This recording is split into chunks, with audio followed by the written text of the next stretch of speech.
Her lips were soft, trembling, barely brushing mine. We were two shadows tangled in the dim light of that hotel room, the skyline of Atlanta glowing through the windows behind her like a silent witness. Her hand slid under my shirt like she owned the right to explore. And in that moment, she did. She kissed me like she had nothing to lose. I knew it was wrong. I knew it from the way her eyes wouldn't hold mine for too long. From how she kept glancing at the door like guilt could knock at any moment. But my body didn't care. My mind didn't care. My lust? That bastard had taken the wheel long ago. "Don't fall for me," she whispered against my jaw, breath warm, hips pressed close. I lie when I moan. You want the truth? I didn't care. Before we go deeper into this story, you know the drill. If this kind of tale gets your heart pumping, hit that like button, share this video with someone who loves real, raw stories, and don't forget to subscribe to the channel. Because what you're about to hear isn't fiction. It's confession. My name? Doesn't matter. This isn't about who I am. It's about what happened and how one woman, wrapped in silk lies and skin that tasted like honey, pulled me into something I wasn't ready for. It started 6 months ago in Chicago. The first time I saw her, she was walking into the Hilton ballroom like she owned it. Confidence poured off her in waves. She wore a maroon dress that hugged her hips in the kind of way that made a man forget what day it was. No ring. No hesitation. Just a slow walk and a look that said she was exactly where she wanted to be. I was there for a tech seminar. Boring as hell. I was half listening to some guy pitch his startup when I caught her eye across the room. She didn't smile. Just tilted her head slightly, like she was studying me. Like she knew me already. I looked away. Then back. She was still looking. After the session, I went to the bar. She was already there. "Whiskey?" she asked. "Straight," I said. She raised her glass and clinked mine. "To strangers with secrets." I laughed. "That's one hell of a toast." "You'd be surprised how many people hide behind business cards and handshakes," she said, eyes locked on mine. "What are you hiding?" I sipped my drink. "Wouldn't you like to know?" We talked for hours that night. She never gave me a last name. I didn't ask. She told me she traveled a lot, handled logistics for a private firm. Said she liked cities where no one asked questions. By midnight, we were in her room. I wasn't the kind of guy to fall into bed with someone I just met. But she wasn't just someone. She was magnetic. Wild. The kind of woman who doesn't ask if you're ready, just takes. The next morning, she was gone. No note. No number. I thought it was a one-night thing. Until I saw her again. In Atlanta. 3 weeks later, I was flown in for a client pitch. Same hotel chain. Different city. I was walking out of the elevator when I saw. At the reception desk. She turned slowly, locked eyes with me, and smiled. "Looks like the universe isn't done playing with us yet," she said. I should have walked away then. Should have known better. But I didn't. We had dinner. This time, she let me pay. She told me I could call her Ray. I knew it was a lie. It felt like a lie. But it rolled off her tongue like it belonged to her, so I played along. Rules were set that night. Don't ask personal questions. Don't show up uninvited. Don't expect anything more than this. This? The taste of something forbidden. She had a way of talking that made sin sound like scripture. We started seeing each other whenever I was in town. Then she started flying to meet me. Always hotels. Always short stays. Always her rules. And every time I touched her, I forgot what rules even were. Ray never answered calls after 9. That was the first rule she gave me. If you call me after that time, I won't pick up. Don't text either. I'll see it. I just won't reply. At first, it sounded like she was just guarding her peace, setting boundaries. But something about the way she said it, without blinking, like it had been rehearsed 100 times before, made me pause. Still, I agreed. Why? Because I was hooked. She'd fly in every 2 or 3 weeks. Book a different hotel each time.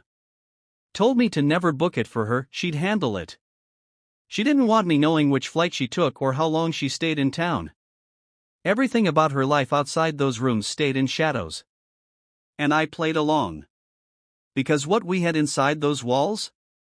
It felt like an addiction. Her skin was soft like cashmere, her lips moved like a poem, and her eyes always hinted at something darker, like she'd seen too much, survived it, and decided to rewrite her own rules. She didn't do small talk. If I asked about siblings or her hometown, she changed the subject. If I pressed, she kissed me to shut me up. And I let her. Our nights were filled with heat. Her moans weren't soft, they were wild, like she didn't care who heard. But the mornings were cold. She'd rise early, shower alone, sometimes slip out before I woke up. One morning, I woke to find a note on the pillow beside me. You ask too many questions. Just enjoy the fire before it burns out. No signature. Just lipstick smeared on the edge of the paper.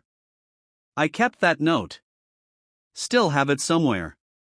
But I couldn't help myself. One night after she left, I got curious. I searched for her. Typed in her first name, well, what she gave me along with the city she mentioned. Nothing. Then I tried reverse image search on a photo we took in secret, hoping I might get a hit. Still nothing. She was a ghost. A perfect, seductive ghost with the softest voice and the hardest walls. Then came the crack in her story. One evening, after one of our usual meetups, we were lying in bed. She was half asleep, her head on my chest. My phone buzzed, and I moved slightly. Tell David I'll be home soon, she murmured. I froze. Who's David? I asked. Her eyes opened slowly.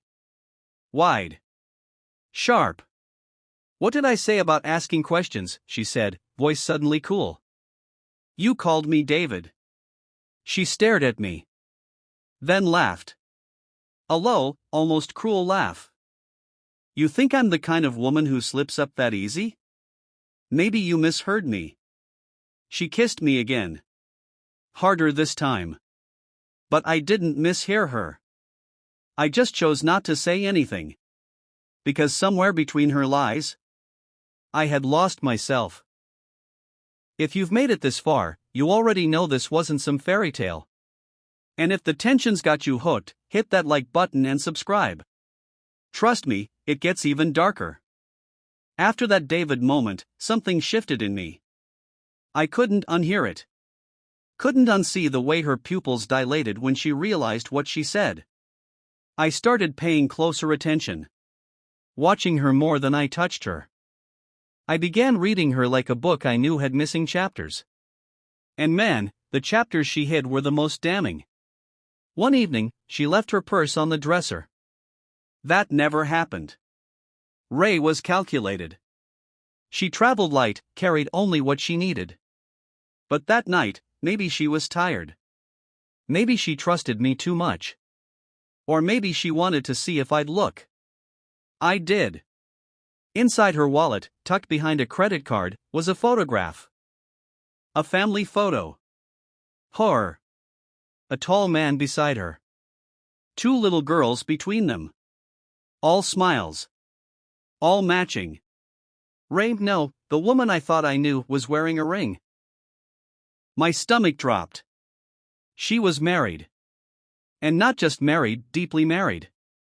The kind of marriage that makes Christmas cards and coordinated outfits. The kind that builds lives behind white fences. I put the photo back. That night, I kissed her differently. Touched her like I was searching for the lies hidden under her skin. She noticed.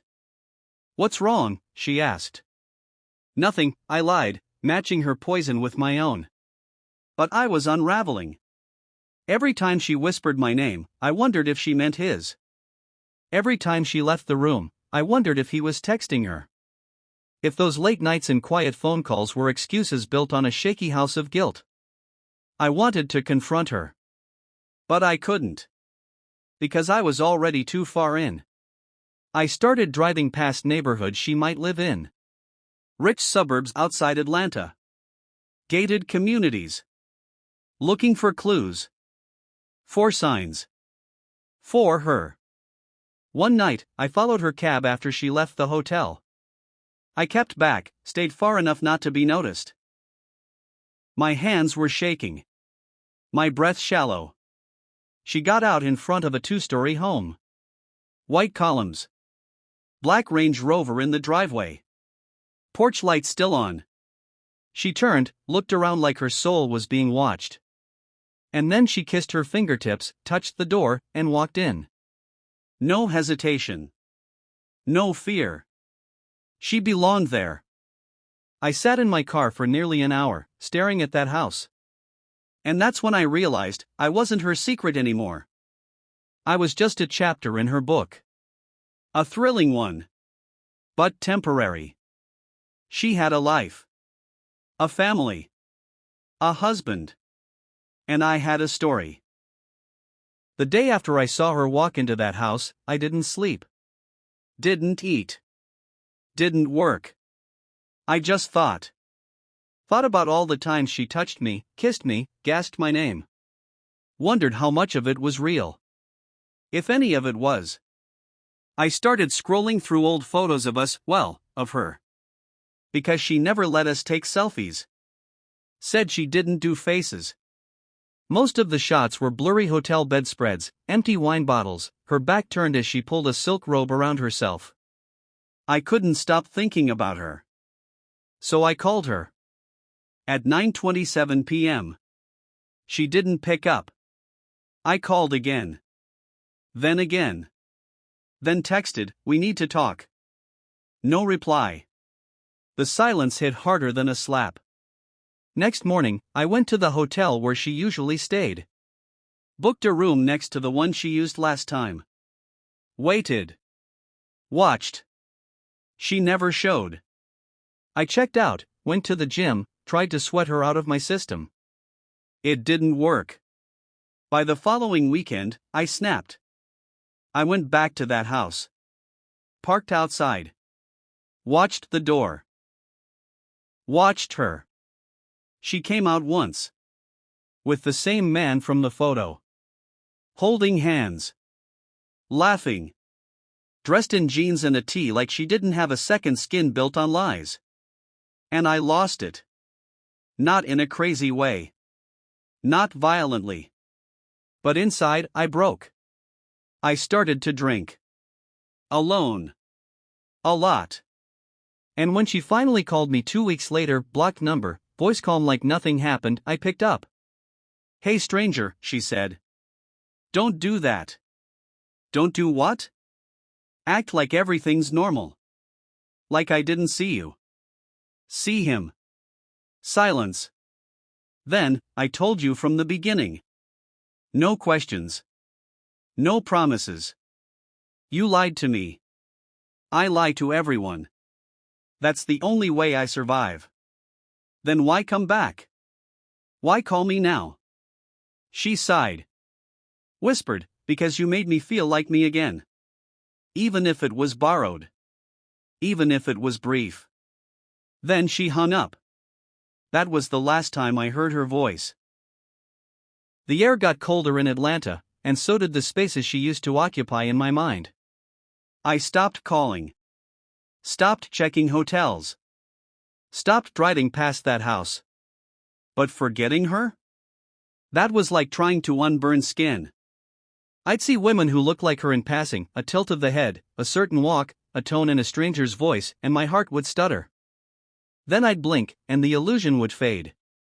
She was gone, but not gone.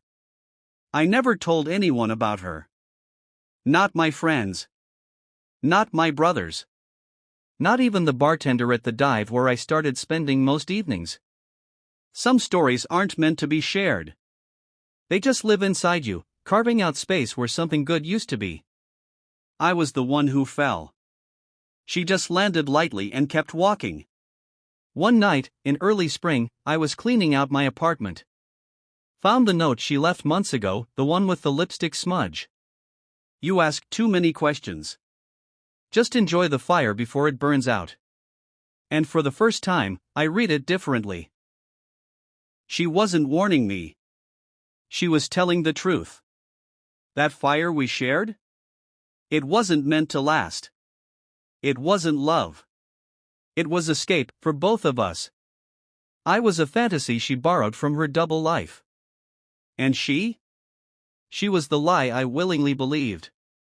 But in the lie, I found something real. I found out what it means to be consumed. To want something so badly you forget who you are. And then to come back to yourself, scarred but wiser. So I folded that note up, slid it into the back of a book I rarely open, and walked outside. The world hadn't changed. But I had. If you made it to the end of this ride, thank you. Real stories like this, raw, messy, complicated, don't always have happy endings. But sometimes they give us what we really need: clarity, growth, truth. If this story moved you, don't forget to like this video, share it with someone who understands what it means to fall too hard, and subscribe for more. Because out here, we tell the stories no one else dares to say out loud. This was mine. And I'm finally free.